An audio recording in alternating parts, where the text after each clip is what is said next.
في الديكور بتاعك اوعى تتنازل عن الاضاءات، واوعى تتنازل عن الديكور اللي معمول بالاضاءات. يعني ايه؟ يعني لما تيجي تنفذ الديزاين بتاع الشقه بتاعتك اوعى تيجي في الاخر وتقول لا دي شويه ليدات في السقف، شويه ليدات في العمود هنا، شويه ديكور بالليد، مش محتاجه. لا بالعكس، الديكور بالاضاءات هو اعظم حاجه ممكن تتعمل، لانها بمنتهى البساطه هي كفيله انها تديك البعد وتديك الاحساس بتاع الديزاين بتاعك. يعني الديزاين بتاعك صدقني ممكن ما يبقاش حلو، ولو نورت له الاضاءات بتاعته يختلف تماما.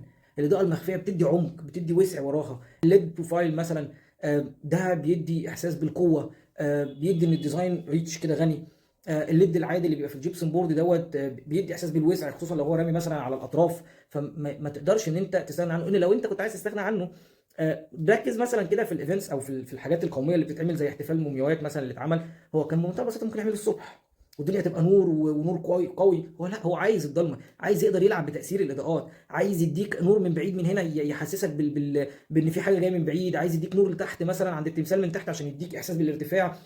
ما ينفعش تقول دي حاجه فاضيه او دي مكمله فما لهاش لازمه. صدقني هتحول لك ديكور شقتك من ان هو ممكن يبقى عادي جدا ما فيش ليه اي تفاصيل ولا اي لمسه، ان هو وعلى فكره هو نفس الديزاين بنفس كل حاجه. هي الفكره كلها ان انت هتنور لها الاضاءات بتاعتها بس، وهتديها الديكور بتاعها، هيديها البعد بتاعها، هيديها الانطباع بتاعها، هيديها غموض، شويه غموض.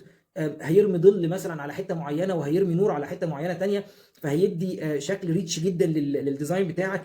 هيخلي فيه اختلاف، ان انت المود نفسه اتغير، اللي هو ايه ده، ده شكل الديكور حلو، لا لما ننور له النور لا ده بقى فيه حاجه طالعه وحاجه داخله وبقى فيه عمق. هيفرق لو اتنازلت عن الاضاءه في الديكور، مش هتحس ان انت عملت حاجه. سلام.